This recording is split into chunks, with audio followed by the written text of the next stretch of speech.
let's start by separating Paolo Di Canio, the player, from Paolo Di Canio, the manager. Paolo Di Canio, the player, and specifically the player that played for West Ham, was an absolute genius. He was brilliant. On his day, he was as good as his contemporaries, the people that played in his sort of position. He was as good as Zola. He was as good as Bergkamp, and he was as good as Eric Cantona.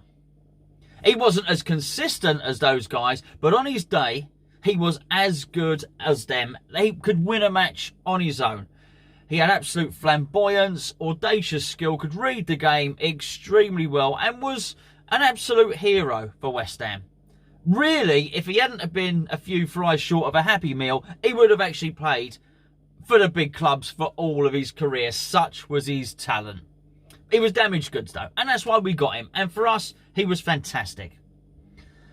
That being said, the manager is a very, very different thing. And what I want to talk about in this video is a lot of people seem to be calling for him to be our next manager, suggesting that he could be the answer to all that's wrong at West Ham. And for me, it's a resounding no chance. And I'm going to detail why in just a second.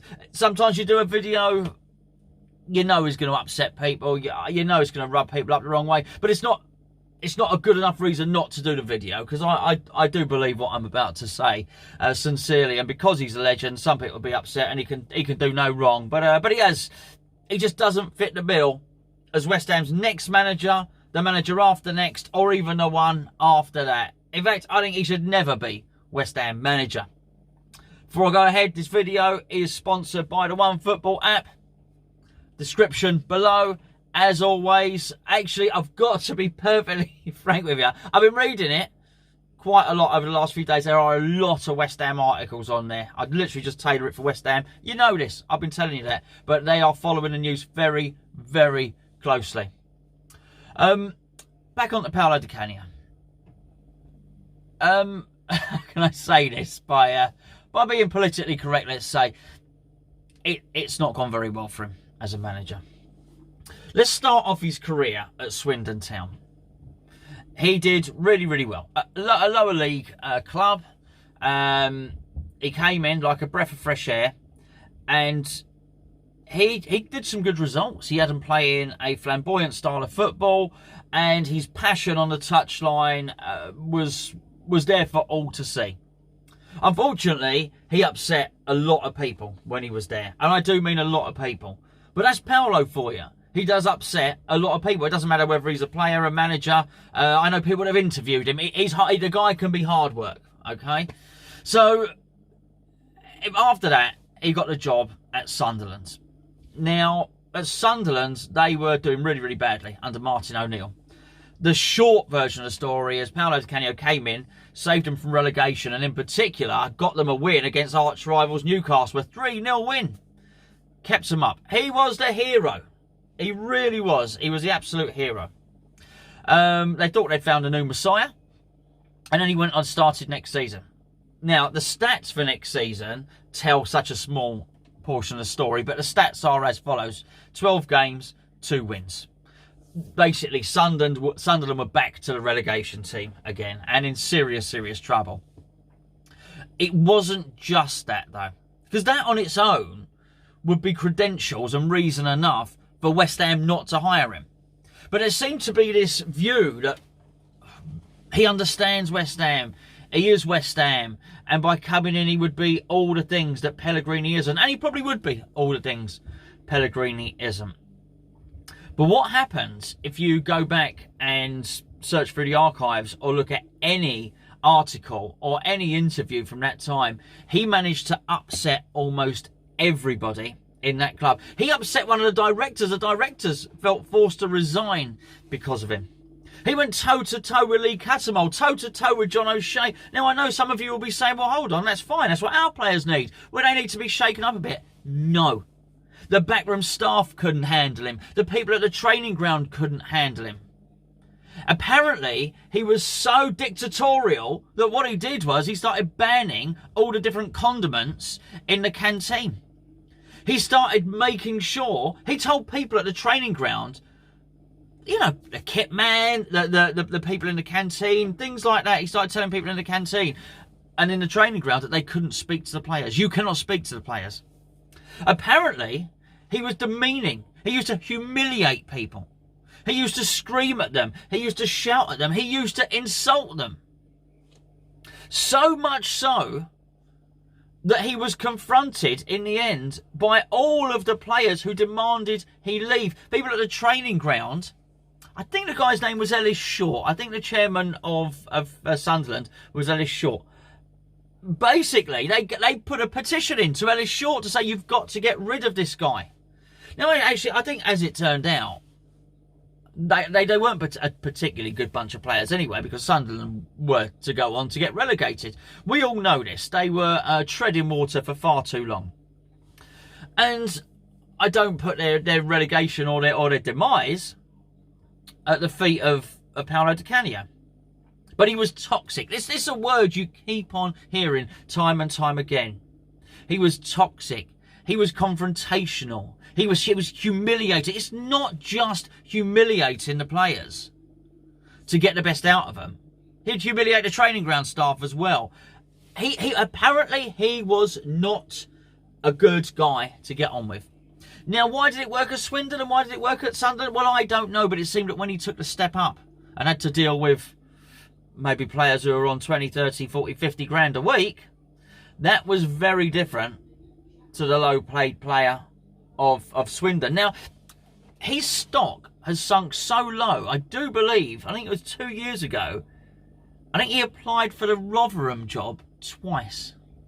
I think it was twice. He applied once, they turned him down, he then applied again. This is an insight into the guy's character. He lives in a world of his own, and I just do not think that this is the guy for West Ham. And I was truly shocked, actually, when myself and Gio were doing our video last night. And, I mean, you can go and look through the live chat yourself. The amount of comments that were saying, let's get Paolo in. Get Paolo in. And it's a whim and a prayer. And it's blind faith and it's blind hope that he will come in because he understands West Ham and do something. Inject, I think it's passion. Inject some passion into us. Shake up the players. Well, I think it's shown at Sunderland. Actually, it doesn't shake up players. Let's take Felipe Anderson as an example. We know Felipe Anderson is a skillful player. We know he has some qualities which, when he plays at his best, could help us out. I do not believe for a second that Paolo Di Canio screaming at Felipe Anderson, telling him that his family weren't able to come to the games, telling him that he couldn't eat such and such in the canteen, and screaming at him and humiliating him and telling him that he was a crap player, is going to get the best out of Felipe Anderson. Or anybody else. There are some in life who's screaming and shouting at gets the you get the best out of them. But the very best managers, and I mean, if you've read any of their books, be it a Kenny Dalglish, Shrek Ferguson, people like this, Brian Clough, for instance, they would treat different people very, very differently. They would recognise that different people have different characters. The cliche is you shout at some and you put your arm around others. I just can't see any evidence for bringing Paolo Di Canio into West Ham whatsoever. I don't think the owners will. And if one person had mentioned it, I probably wouldn't even have done a video about it. But if you look at that live chat last night, it seemed like at least 10 people were suggesting it. Certainly at least 10 comments on there. And I think it's a very, very bad idea. Just before I go as well, because the news is moving so fast, because I'm recording this the night before, so I can get this up for lunchtime, for Wednesday lunchtime.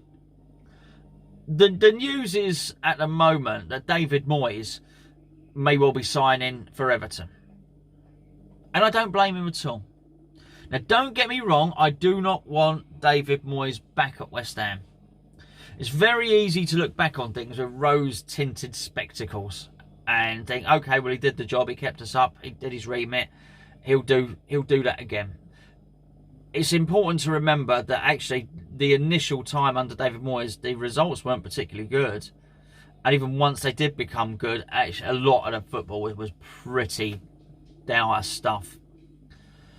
Now, I know some will suggest, well, hold on, we've tried to get the attacking manager in Pellegrini, it's not worked. The truth of the matter is he's not an attacking manager. Maybe he used to be an attacking manager. Maybe that used to be Pellegrini. Maybe that was his old style. But that Pellegrini appears to be long gone. We just do not attack. The dreams that we might have had at the start of the season of winning games 5-4 are a long, long way away. As I mentioned in the review, there have to be a very special set of circumstances before we start attacking the opposition, and it usually means when they feel that they've got enough goals that they can sit back and invite us upon them. So David Moyes didn't play good football, and that's why I don't want him back. But there's no way that he is going to accept whatever offer that Sullivan or Gold may well make him. Firstly, if they were to offer him the same deal again, keep us up, and then we'll review your situation and say, no, hold on. I've been here before with you, and you won't do it. I'll keep you up, and then you'll give me my bonus and send me packing. Now, for some, that might be fine, but actually, David Moyes is a perfectly capable manager and perfectly able of doing a job for a club in the Premier League. And it may well be that if what is on offer is a contract at Everton, then even if it's a comparable one, and let's say our owners are actually going to offer him 2 years. Well, 2-year contract at Everton or a 2-year contract at West Ham? I mean, he's going to take Everton, isn't he? For the pure and simple reason is he may well have been at Everton before, but that was under different ownerships. I think Bill Kenwright is now just a figurehead of Everton, really. He's had a very, very close and very recent look at Gold and Sullivan, and he ain't going to fancy it. And they have spent a fortune. Everton being where they are is probably even more criminal than us because of the sheer amount of money they've spent. Ours is a project. Our project, you know it now, it's all very familiar. We leave Upton Park, we move to the Olympic Stadium, get 60,000 fans. It propels us as a club up into the stratosphere, and we can then financially compete with the top clubs. That's the aim. It hasn't happened. We can't financially compete with them. Everton's very different. Everton are competing with the top clubs in terms of money spent. I don't know how much it is. I haven't got the stats to pop up on here, but I do believe. In fact, I don't know. But they are spending hundreds of millions and have done since the new owner came in. A new owner that David Moyes hasn't worked under.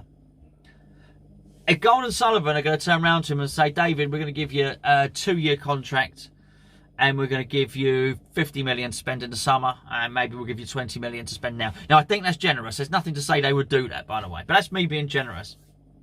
I still think... Is his name Mashiri? I think his name might be Farhad Mashiri, possibly. Don't rule out Mashiri saying to David Moyes, come in and I'll give you 100 million in the summer and you can buy 2 or 3 players in this January transfer window as well, just to get us out of trouble. It's a no-brainer. And I wouldn't blame him. I don't want him back, but from a moral standpoint, I would totally back David Moyes up on not wanting to come back to West Ham. He's tried that. He's tried it once. No, thank you very much. I cannot see him wanting to do it for a second time.